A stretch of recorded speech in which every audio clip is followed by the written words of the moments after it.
Assalamualaikum warahmatullahi wabarakatuh. Kami dari kelompok 12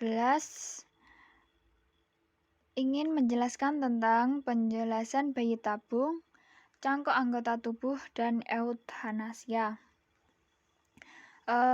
Kelompok kami yang beranggotakan yaitu saya sendiri Rahayu Mulyaningsih dan Aisyifa Irgi Ahlini. Yang pertama, bayi tabung. Pengertian bayi tabung.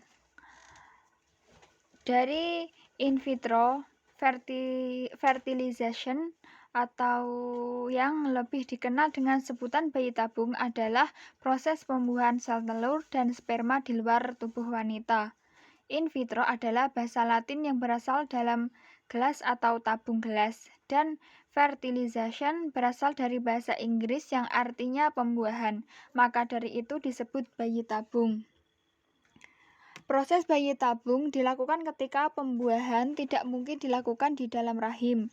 Caranya, sel telur wanita dan sperma laki-laki diambil untuk menjalani proses pembuahan dalam sebuah tabung yang direkayasa dan dikondisikan agar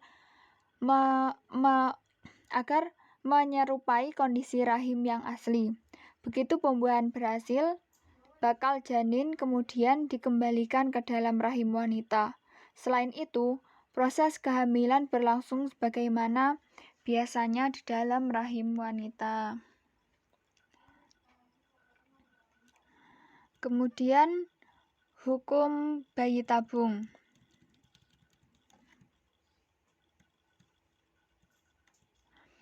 Hukum bayi tabung apabila dilakukan dengan sperma atau ovum suami istri sendiri, baik dengan cara mengambil sperma suami kemudian disuntik ke dalam vagina, tuba Fallopi, atau uterus istri, maupun dengan cara pembuahannya di luar rahim.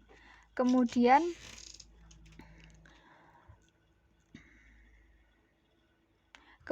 buahnya atau fertilized ovum ditanam di dalam rahim istri, maka hal ini dibolehkan asal keadaan suami dan istri tersebut benar-benar memerlukan inseminasi buatan untuk membantu memperoleh keturunan.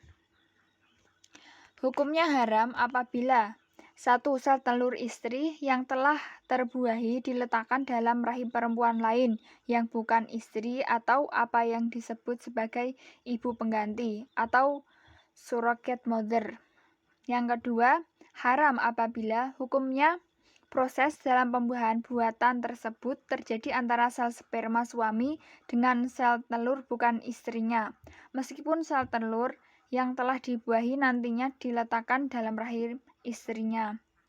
Yang ketiga, hukumnya apabila proses pembuahan tersebut terjadi antara sel sperma bukan dari suami dengan sel telur dari istri, meskipun sel telur yang telah dibuahi nantinya diletakkan dalam rahim istri. Yang kedua, transplantasi anggota tubuh. Transplantasi atau pencangkokan anggota tubuh adalah pemindahan organ tubuh tertentu yang mempunyai daya hidup yang sehat dari seseorang untuk menggantikan organ tubuh yang tidak sehat atau tidak berfungsi dengan baik milik orang lain. Orang yang anggota tubuhnya dipindahkan disebut donor atau pendonor, sedang yang menerima disebut resipien.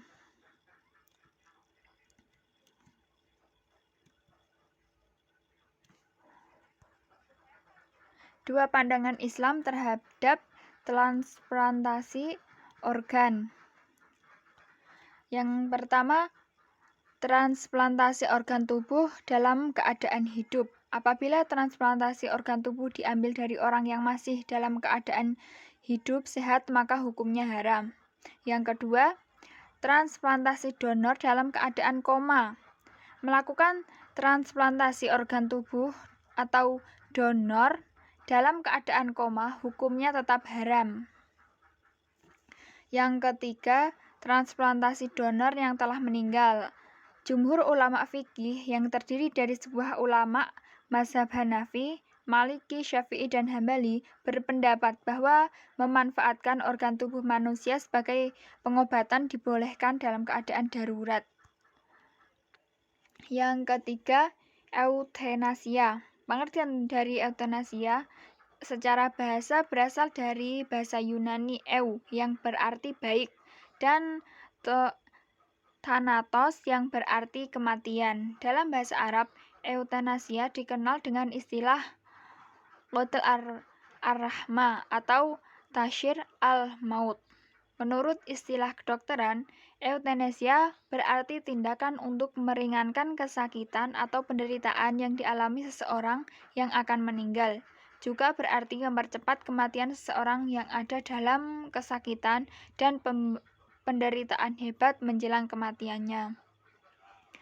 Dua pandangan Islam tentang euthanasia, yaitu menurut syariat Islam diharamkan sebab termasuk dalam kategori pembunuhan disengaja atau qatlul amd.